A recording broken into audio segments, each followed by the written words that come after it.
Hey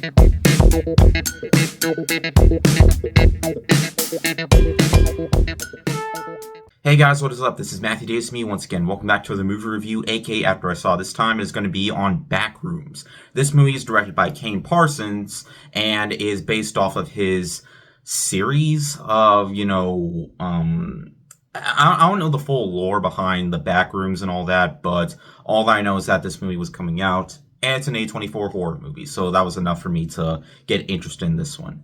So this movie focuses on a man named Clark who not only works, but also lives at a furniture store as he's going through a lot of stuff that happened in his past. And he just so happens to find a mysterious back room. And from there, mysterious, odd things that make absolutely no sense happen throughout the back rooms. And it combines elements of found footage and also real-time events. So yeah, like I said before, I know absolutely nothing about the Backrooms, like series or all that, or any of the lore behind the Backrooms. All that I know is that this movie was coming out. So yeah, I didn't really fully look into it, but the people, or the person that made this movie is also behind that, and he's a YouTuber. Yeah, YouTubers have been dominating cinema recently. I mean, with Obsession, Iron Lung, and now this. Like, holy crap. And the funny thing is, Mandalorian has dropped from number 1 to number 2, now to number 3. Getting beaten out by... I mean, yeah, chances are this movie, just like Obsession, is going to be a big hit. I'm not sure if it's going to be as big of a hit as Obsession. I could be wrong. But all that I know is that both of these movies rightfully deserve their success. Backrooms is a very chilling, somewhat claustrophobic film that really manages to be both very chilling and also very interesting. It's a slow-moving film. It's not heavily gory or anything like that. I mean, there are a couple of bloody moments, but its main focus is more on what is going on. It's a slow moving, tension-building film that really manages to get under your skin without feeling like it has to scare you every 5 minutes with some cheap jump scares. And ultimately, like I mentioned before, there are some elements of found footage. And when it comes to found footage, that is a genre that has just been trying way too hard, just bringing out so many found footage movies. Like, that was a big craze back then. But now it's died down. But I gotta say, the found footage elements are some of my favorite moments throughout the movie, surprisingly.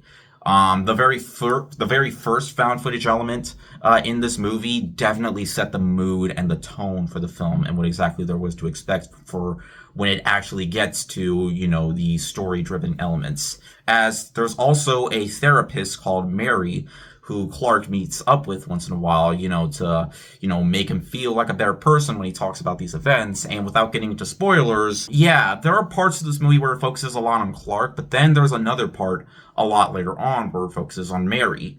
It's like two protagonists in one, as, this is a movie that I don't think is going to land for everyone because it is very slow moving. And I feel like by the end of the film, while it wraps up in a way where I was all like, I wasn't like the biggest fan of the conclusion, but I also didn't hate it either because I kind of understood the way that it wanted to wrap things up. The climax in particular, without getting into spoilers, was kind of a mixed bag for me because oftentimes when it comes to, the build-up, it does manage to bring in answers much later on.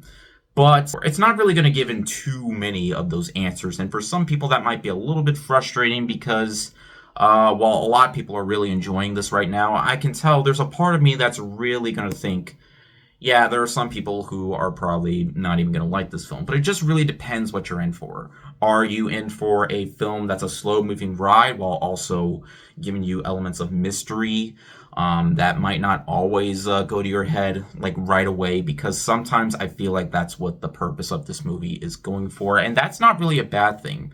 I expected that to happen throughout this film. And I feel like, for the most part, it works in a sense where, I get where it's going for.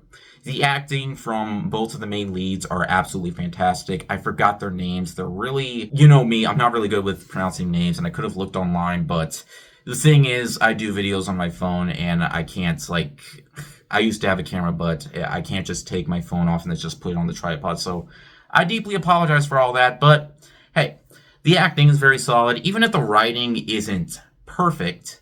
Like, there are some moments where the dialogue can be a little bit cliched, but oftentimes I didn't feel like that was much of a bother.